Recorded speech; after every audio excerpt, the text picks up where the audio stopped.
Muy buenas tardes. Hola chicos, hola chicas, ¿cómo están? Espero que estén todos bien, espero que hayan estudiado ya a esta altura. Estoy grabando este video y esta cápsula previo a la primera evaluación de Derecho Romano que ha tenido unas pequeñas dilaciones, ¿cierto? En este curso de Derecho Romano del año 2020 en la Universidad de Valparaíso. Hoy día quiero conversarles y repasar un poco lo que vimos en la última clase respecto de, el derecho real de dominio, la, los particulares orígenes que tiene el derecho real de dominio en el derecho romano, y también quiero hacer algunas pequeñas menciones, ¿cierto? Y algunas refrescar un poco lo que conversamos en la última clase en torno a la noción corporal del derecho real de dominio en el derecho romano y cómo esto influye en la forma de transferencia o en el sistema de transferencia romano del dominio. Al respecto, chicos, entonces, como hemos visto, ¿cierto? Estamos, yo diría, en la mitad del módulo correspondiente a las actio in rem, a las acciones en la cosa o las acciones reales en el derecho romano. Y dentro de ello estamos analizando hoy día, ¿cierto?, esta relación jurídica de aprovechamiento que tiene un sujeto de derecho sobre una cosa corporal que los romanos llamaron la más plena o el pleno derecho sobre la cosa. Indirectamente encontramos, recuerden, una referencia al derecho real de dominio, una definición indirecta de lo que puede ser entendido, ¿cierto?, como el derecho real de dominio para los juristas romanos, para la forma de pensamiento romana, que no era muy dada a la entrega de conceptos abstractos y que por el contrario era más bien un pensamiento jurídico concreto de casos, como ya hemos visto en el primer módulo de este curso. Sin embargo, ello en las institutas de Gallo, recuerden que encontramos una referencia indirecta al dominio. El jurista Gallo, un jurisconsulto tremendamente importante de la época clásica, que pasa luego a la compilación justinianea, que por lo tanto va a llegar al derecho moderno, al derecho continental, del cual formamos parte, ¿cierto? En esas institutas Gallo precisamente nos entregaba unas explicaciones que vimos en clase cuanto a: una vez que completas, dice Gallo, el tiempo necesario para la usucapio, adquieres el pleno derecho sobre la cosa. Y ahí claramente se está refiriendo a propósito de la explicación del modo de adquirir usucapio, ¿cierto? Este modo de adquirir por el uso prolongado, reiterado en el tiempo de una determinada cosa corporal, que vamos a ver en su minuto como modo de adquirir propio del derecho equitario, un modo de adquirir muy antiguo, hoy día conocida en los derechos civiles modernos como la prescripción adquisitiva. A propósito de la explicación entonces de la usucapio como modo de adquirir, el jurista Gallo en sus institutas nos habla del pleno derecho sobre la cosa, y por eso es que de ahí extraemos esta clasificación que hemos visto, ¿cierto?, de los derechos reales, que distingue entre los derechos reales plenos y aquellos derechos reales menos plenos, que básicamente son coincidentes con los derechos reales en cosa ajena versus el único derecho real sobre cosa propia, que va a ser precisamente este derecho real de dominio o la propiedad. Hemos dicho también en clase, recuerden, que el dominio, si bien es cierto, tendemos a identificarlo como un derecho absoluto o el más pleno, ¿cierto? No debemos confundir, al menos no en el sistema jurídico romano y no en el periodo clásico ni tampoco en el periodo quiritario romano, como un derecho que no tenía limitaciones. El derecho real de dominio, la noción de propiedad, si bien fundamental en todo el devenir jurídico y económico romano, tanto en el periodo antiguo, con una economía autárquica, como también en el periodo clásico, el periodo del derecho de gentes, con la economía abierta, ¿cierto?, al comercio con otros pueblos, particularmente una economía muy, muy determinada por la irrupción y por la aparición de la figura del peregrino. Sin embargo, siempre el derecho real de dominio aparece como un derecho en el derecho romano que tiene limitaciones, que admite limitaciones, algunas de ellas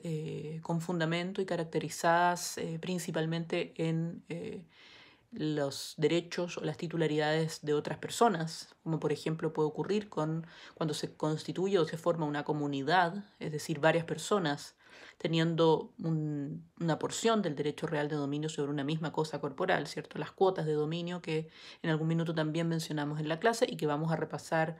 luego cuando volvamos este jueves con las próximas clases del derecho real de dominio. Sin embargo, nos destacábamos, ¿cierto?, en las conversaciones que teníamos en las últimas clases respecto de las limitaciones que tiene en el derecho romano el dominio, principalmente aquellas vinculadas con las cosas que no están dentro del comercio y que por lo tanto son cosas corporales extra comercio, aunque no puede respecto de ellas constituirse derechos reales de dominio. Destacábamos aquellas cosas que en la noción romana y en el pensamiento jurídico romano tuvieron el carácter de cosas comunes a todos los hombres, ya sea por causa divina, ya sea por razones de la naturaleza. Encontramos allí una serie, un puñado de cosas corporales que los romanos extraen y sustraen más bien del ámbito comercial y por lo tanto de la posibilidad de constituirse un dominio o una propiedad privada respecto de ellas, precisamente por causas comunes a todos los hombres. Destacábamos las termas, que en la cultura y en la idiosincrasia romana de la época tuvieron mucha importancia y que de alguna manera nos muestran el sentido comunitario que tuvo la comunidad jurídica romana respecto de la configuración del derecho real de propiedad o el derecho real de dominio. Pero también destacábamos la conciencia que existió en el pensamiento jurídico romano respecto del derecho real de dominio y su carácter en alguna medida limitado respecto del medio ambiente, una conciencia que estuvo innatamente, yo diría intuitivamente, los romanos la desarrollan sin mayores desarrollos concretos, pero sí encontramos esta limitación que llama la atención de los autores modernos en torno a que, por ejemplo, quien es dueño de un predio no puede, si bien tiene este pleno derecho sobre el predio, ¿cierto? Sobre una cosa corporal mancipi en el periodo critario, una cosa corporal inmueble en la clasificación más importante que va a haber después de la de los mancipi, ¿cierto? Tiene este derecho que podríamos denominar pleno y que pareciera ser ilimitado, sin embargo, el derecho que tenía el dueño de un predio, el dueño de un inmueble, los romanos específicamente entregan en sus soluciones jurídicas la prohibición de contaminar el aire que está por sobre ese dominio del predio, ¿no? Y por lo tanto allí hay una conciencia que llama la atención, es una conciencia ecológica que existe, o más bien una preocupación por el medio ambiente eh, que se nota en cómo se configura la propiedad y sobre todo cómo se configuró en algunos minutos del devenir jurídico romano la propiedad de los inmuebles o de lo que fueron durante tanto tiempo las cosas mancipi en el derecho romano. Eso por una parte, luego también hemos visto que el origen del dominio, el origen de este derecho pleno o más pleno en el derecho romano está muy vinculado con los orígenes o más bien con la organización de la familia romana. Recuerden que la familia romana, antes que un concepto que une a los sujetos por vínculos emocionales, ¿cierto?, de parentesco, responde principalmente a un concepto militar o a una organización básica militar en los primeros minutos, sobre todo en el periodo critario.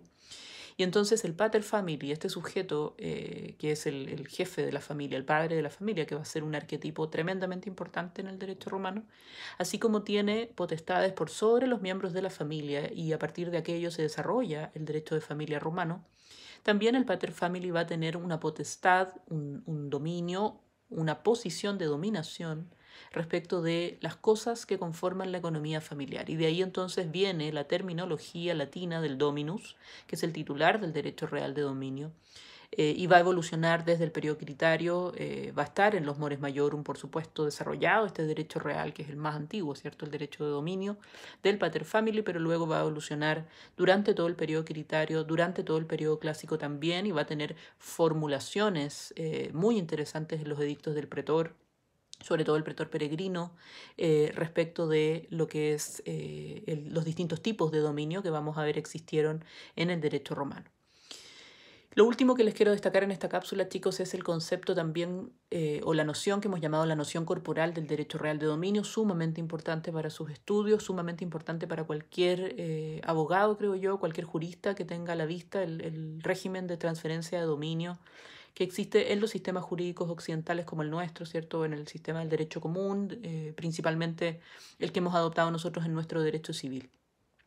Los romanos, como hemos dicho tantas veces, tuvieron una mentalidad jurídica que fue más bien identificada como pragmática, esto es, no eran dados a conceptos abstractos. Y por lo tanto, entonces, el derecho real de dominio, hemos dicho, la propiedad propiamente tal, el derecho real de dominio se identifica con la cosa corporal sobre la cual se ejerce el dominio, a diferencia de nosotros hoy que tenemos este pensamiento que nos permite discurrir, ¿cierto?, entre el concepto abstracto del dominio como derecho subjetivo y la cosa corporal sobre la cual se ejerce el dominio, por ejemplo, un predio, un inmueble. Los romanos no tuvieron a la vista dicha distinción y en un primer momento entonces el derecho real de dominio se identifica con la cosa corporal, sea esta cosa corporal mueble, cosa corporal inmueble, pero se identifica con la cosa corporal el mismo derecho subjetivo o el mismo derecho real de propiedad o el dominio. Por lo tanto, eso implica que para la transferencia del dominio no va a bastar un solo contrato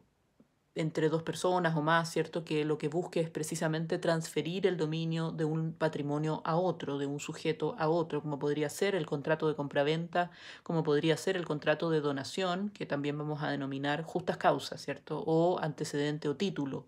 en el proceso de transferencia de dominio. En el caso del derecho real de dominio romano, ¿cierto? Y la transferencia del dominio, como los romanos identifican el dominio en la cosa corporal de la cual es objeto el dominio, es decir, el dominio está en el predio, el dominio está en la carreta, está en la cosa corporal. Todos los modos de adquirir van entonces a tener una característica que es que la cosa corporal se debe entregar o debe existir un acto de aprehensión corporal, de contacto corporal de quien va a transferir el dominio y hacia quién se le va a transferir el dominio del adquirente del dominio con la cosa corporal. Eso significa entonces, y esto es lo que justifica la noción corporal del derecho real de dominio en el derecho romano, es precisamente lo que va a justificar entonces este sistema de transferencia del dominio que existió en el derecho romano, que exige la presencia de dos grandes estructuras. Por un lado, el título, que va a ser el antecedente, la causa que motiva la transferencia de dominio. Normalmente ese título va a ser un contrato, un acto jurídico, un contrato entre partes que va a tener por objeto precisamente transferir el dominio de un patrimonio a otro, y ejemplo clásico es la compraventa romana, muy importante por lo demás como contrato en el derecho romano. Y luego de ese título vamos a necesitar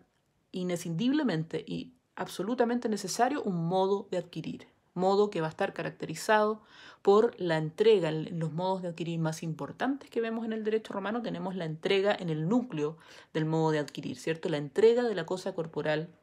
como ocurre por ejemplo en la emancipatio, el modo de adquirir más antiguo de aquellos modos de adquirir derivativos del derecho romano. La emancipatio, siendo ritualista y con todas las características que vamos a ver, siempre tiene en el centro la entrega de la cosa corporal de un sujeto a otro, ¿cierto? La entrega corporal, la entrega solemne en el caso de la emancipatio. En el caso de la traditio o tradición, que va a evolucionar después en el periodo clásico como el modo de adquirir más importante del derecho romano, también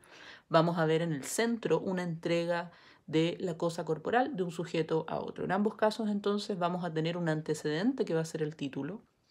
un contrato compraventa en el ejemplo más clásico que vamos a ver, pero luego el título no es suficiente y necesita entonces la concurrencia de un modo de adquirir. Y por eso entonces, chicos y chicas de este curso, es que el derecho romano y el sistema romano germánico de transferencia del dominio, así se identifica en la actualidad, exige la presencia de un título y la presencia de un modo de adquirir. La razón, la raíz principal de esto es que entonces para los juristas romanos el derecho real de dominio y la propiedad no se distinguió de la cosa sobre la cual se ejercía ese derecho de propiedad, estaba el dominio en la cosa corporal. Entonces, como no tuvieron esta separación entre el derecho propiamente tal y la cosa corporal, los romanos necesariamente para transferir el dominio tenían que ver también que la cosa se mueve de un lugar a otro, es decir, se mueve la cosa misma desde el sujeto que transfiere el dominio al sujeto que adquiere el dominio en el ejercicio que estemos pensando. Por ejemplo, si es que hubo una compraventa de una cosa mantipi, la compraventa debe ser seguida de un modo de adquirir que va a ser la emancipatio en el caso de las cosas mantipi que fueron tan importantes en el sistema jurídico romano. Dicho eso, entonces, hasta acá vamos a dejar la cápsula. Cualquier duda, consulta sobre este tema me la hacen saber y se cuidan mucho durante estos tiempos que estamos viviendo tan complicados, chiquillos. Que estén súper bien, nos vemos y seguimos adelante. Chao, chao.